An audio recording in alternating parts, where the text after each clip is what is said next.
रात, गहरी रात। आसमान काले बादलों से ढका, हवाएं बेतहाशा चल रही हैं और बारिश अनवरत बरस रही है। अरमान, एक डिलीवरी बॉय, दिन भर का काम खत्म कर घर लौट रहा था। सड़क के किनारे सब होटल बंद, कुछ खाने को नहीं मिला। भूखा प्यासा, थकान से चूर, वो पहुंचा अपने सुनसान घर पर, जो हाईवे के किनारे तालाब के पास खड़ा था। एकदम धीमी, घबराई हुई था। अरमान बिस्तर पर सो गया। बाहर बिजली चमक रही थी। तभी रोस्टेड पैनिक। ठक। लंबी विराम। दरवाजे पर दस्तक। इतनी रात को यहां कौन आएगा? दरवाजा खोलने की छोटी सी आवाज। जैसे ही उसने दरवाजा खोला, उसकी सांसें रुक सी गईं। सामने एक लड़की, भीगी हुई, सफेद कुर्ता उसके जिस्म से चिपका हुआ, बाल बिखरे हुए, आंखों में एक अजब सा नशा और दर्द। अरमान, तुम कौन हो? लड़की कुछ नहीं बोली, सिर्फ रोने लगी और बिना कुछ कहे भीतर चली आई। वो बाथरूम में चली गई। आधा घंटा, 1 घंटा, कोई आवाज नहीं। अरमान बेचैन, कहीं बेहोश तो नहीं हो गई।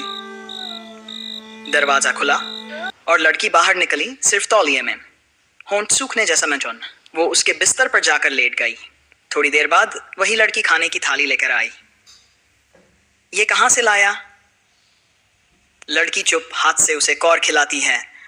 खाना स्वादिष्ट जैसे कोई जादू हो। अगली सुबह हल्का आश्चर्य भरा स्वर। अरमान और देखा रसोई में खाना पक रहा था।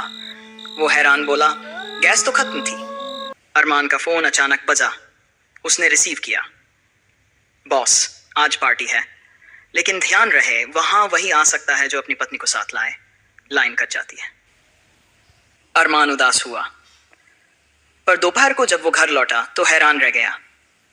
उसके बिस्तर पर वही लड़की नई दुल्हन की तरह घूंघट ओढ़े चुपचाप बैठी थी। तुम दुल्हन की तरह क्यों सजी हो? लड़की ने बिना बोले उसका हाथ पकड़ा।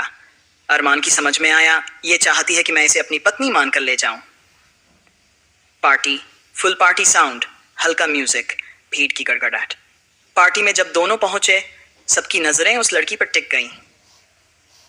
कंपनी का बॉस नशे में लड़की से नाचने लगा, जानबूझकर गलत जगह हाथ लगाना शुरू कर दिया। अरमान अंदर ही अंदर घृणा और डर, लेकिन नौकरी के डर से चुप रहा। हठात परिवर्तन, सस्पेंस। कुछ देर बाद बॉस अचानक गायब। तभी बाथरूम से चीख गूंजी, आह! भीड़ दौड़ी और अंदर जो नजारा था, बॉस का शव गला फाड़ा हुआ जमीन पर पड़ा।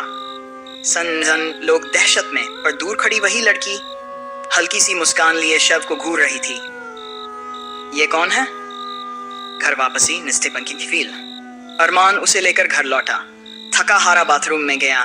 बाहर आकर देखा, लड़की बिस्तर पर सो रही थी, पर उसके चेहरे और कपड़ों पर खून के धब्बे थे।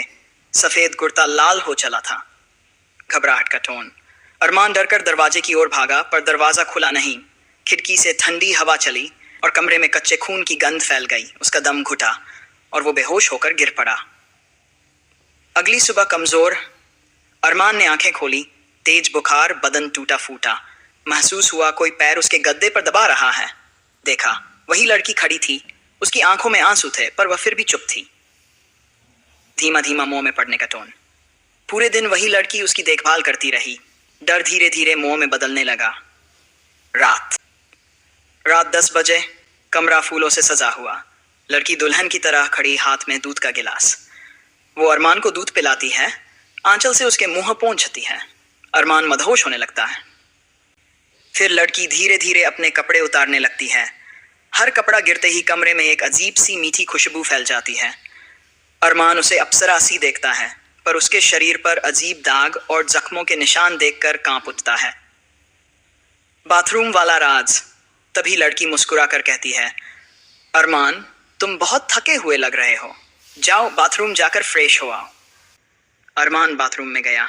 उसने कपड़े उतारे और नहाना शुरू किया, लेकिन तभी अचानक पीछे से किसी ने उसे जोर से जकड़ लिया। वो घबरा गया। ये कैसे मुमकिन है?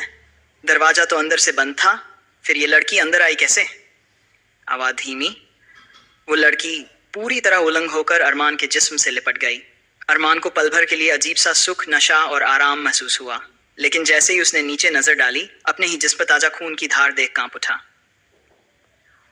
क्लोजिंग सस्पेंस भरे टोन में। दोस्तों, असली रहस्य अभी बाकी है। ये तो बस शुरुआत थी। पार्ट 2 और भी ज्यादा खतरनाक और भी डरावना होने वाला है, तो इंतजार कीजिए।